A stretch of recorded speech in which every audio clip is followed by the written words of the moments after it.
Audiobookgram, tempat para pembaca membaca dengan cara berbeda. Saya Ihatsu. Di Audiobookgram kali ini, saya akan membacakan cerita dari novel berjudul Menari di Tepian, karya Han Nolan. Novel ini terdiri dari 2 bagian. Bagian pertama terdiri dari 9 bab. Bagian kedua terdiri dari 11 bab. Nah, selamat menyimak.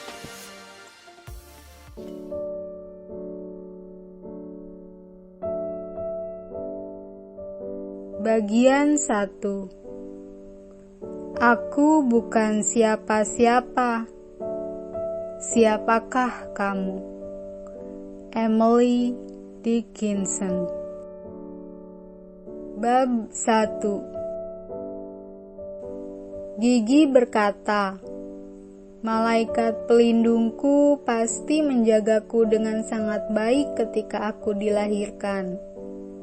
Mungkin memang demikian, tapi aku berharap malaikat itu tidak usah terlalu menjagaku, tetapi lebih memerhatikan mama.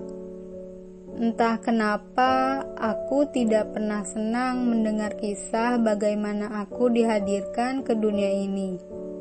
Sepertinya tidak terlalu wajar ketika mendengar bayi yang masih hidup dikeluarkan dari tubuh seorang perempuan yang sudah mati. Kata Gigi, itu keajaiban terbesar yang pernah terjadi. Karena itulah kami memanggilmu Miracle, kata Gigi untuk kesejuta kalinya. Setelah mengulang kisah itu secara keseluruhan ketika aku berusia 10 tahun. Gigi dan Dan, ayahku, sedang mengatur meja untuk mengadakan acara pemanggilan arwah yang akan kami lakukan bersama Bibi Casey dan Pamantul malam itu. Kamu tidak perlu cemberut seperti itu, seolah-olah kamu malu dengan dirimu sendiri. Kamu dengar itu? Kamu ditarik hidup-hidup dari tubuh ibumu yang sudah meninggal. Kejadian itu seolah memperlihatkan sebuah pertanda, sebuah isyarat bahwa akan datang hal-hal besar. Betul begitu, Deng?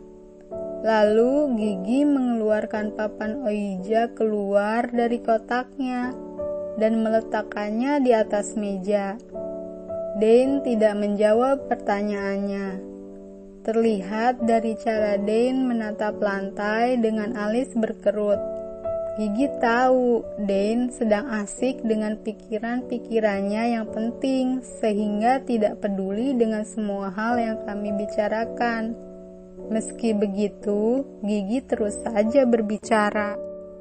Anak perempuanmu itu tidak lama lagi akan menjadi orang besar, kata Gigi sambil mengangguk-angguk sehingga sanggul berubahnya ikut bergerak turun naik di atas kepalanya. Kamu ingat-ingat kata-kataku itu. Aku akan mengungkap bakat istimewanya dan aku akan ada lagi yang perlu kukerjakan, Mama? Tanya Deng dan memotong kalimat ibunya. Dia tidak suka menghentikan renungannya karena harus mengerjakan hal-hal lain. Aku juga sangat suka merenung dan hal itu menimbulkan masalah dengan guruku di sekolah. Guruku menuduh aku melamun pada saat pelajaran berlangsung. Karena itulah aku mengerti dari mana aku mendapatkan kebiasaan itu. Gigi juga sering merenung. Dia kemudian berkata kepada Dan, kalau kami sudah tidak membutuhkan bantuannya lagi, dan Dan boleh kembali ke kamarnya. Setelah itu, Gigi menyuruhku ke kamar Dan untuk membawa senampan teh manis dan sandwich. Dan menyalakan rokoknya dan mengembuskan kepulan asap pertamanya ke arah langit-langit. Aku menatap matanya yang sedang mengikuti gulungan asap tipis itu. Kemudian aku melihat kedua mata Dane menyipit hingga menyerupai celah sempit. Dia menatap langit-langit seperti itu selama beberapa menit dan tenggelam dalam pikirannya lagi. Aku mengamatinya. Tubuh Dane terlihat tinggi sekali dan bahunya melengkung ke depan seolah dia merasa dadanya sakit. Aku ingin melakukan sesuatu untuknya, menari, atau memperlihatkan buku rapot yang berisi nilai A semua. Sesuatu yang dapat membuatnya senang sehingga mampu menghilangkan kerutan di dahinya dan membuat matanya bersinar-sinar. Kusentuh tangannya sehingga Dane terkejut. Dia menatap ke bawah. Pada awalnya dia menyumpah. Namun, ketika dia tahu kalau aku yang menyentuhnya, serapannya menghilang dan dia mengedipkan matanya. Kemudian tanpa berkata-kata dia memutar tubuhnya dan pergi.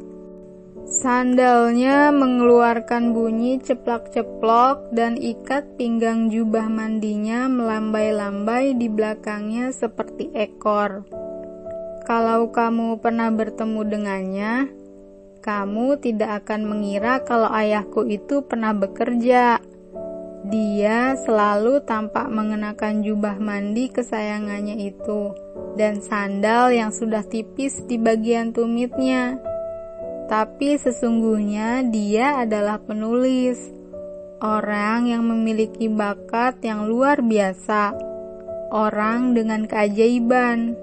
Dane menerbitkan novel pertamanya ketika dia baru berusia 13 tahun. Gigi selalu berkata kalau putranya itu adalah orang yang berhasil menggemparkan dunia sastra. Dane McCloy yang hebat. Aku menyimpan satu buku karyanya di rak bukuku. Di dalam buku tersebut, tepat di bawah judulnya, Dane menulis sesuatu untukku. Untuk Miracle. Dengan cinta, Dane McCloy. Buku tersebut adalah terbitan khusus untuk diriku. Aku berkata kepada Dane kalau aku menyukai buku tersebut walau aku hanya membaca halaman terakhirnya saja. Buku itu adalah buku pertama yang pernah kumiliki yang tidak berakhir dengan kalimat dan mereka hidup berbahagia selamanya. Dane menulis buku berikutnya ketika dia berusia 15 tahun. Dan buku yang berikutnya lagi pada usia 17 tahun. Pada usia tersebut, dia menikah dengan mama yang sedang mengandung diriku 4 bulan. Gigi selalu berkata 4 merupakan angka keramat. Dia juga berkata semua angka itu penting karena angka-angka tersebut memiliki arti tersendiri, baik di alam nyata dan di dunia spiritual. Tetapi aku tidak suka dengan angka 4, karena 4,5 bulan setelah mama menikah dengan Dane, dia tertabrak ambulans yang sedang bergegas menuju ke sebuah tempat kejadian kecelakaan. Ambulans itu kemudian menepi dan meletakkan mama ke atas kereta dorong. Mereka kemudian membawanya sambil berusaha agar mama tetap hidup sampai mereka mengangkut korban kecelakaan yang sesungguhnya mereka tuju. Namun, ketika mereka mendorong mama memasuki rumah sakit, mama telah meninggal. Ketika itulah mereka menyadari kalau mereka telah menabrak seorang perempuan hamil yang tidak terlihat seperti orang hamil. Walaupun mereka bisa saja membiarkanku ikut mati bersama mama, tapi mereka membuka perut mama dan menarikku keluar. Sebuah kejadian yang dipenuhi oleh pertanda, sebuah keajaiban. Ya, aku sudah mendengarkan kisah itu berkali-kali. Tapi ketika aku mendengarkannya lagi pada suatu malam 6 tahun yang lalu, barulah aku memahami makna yang sesungguhnya. Malam itu aku mengetahui kalau isyarat dan pertanda bisa berarti ramalan tentang sesuatu yang buruk dan juga sesuatu yang baik.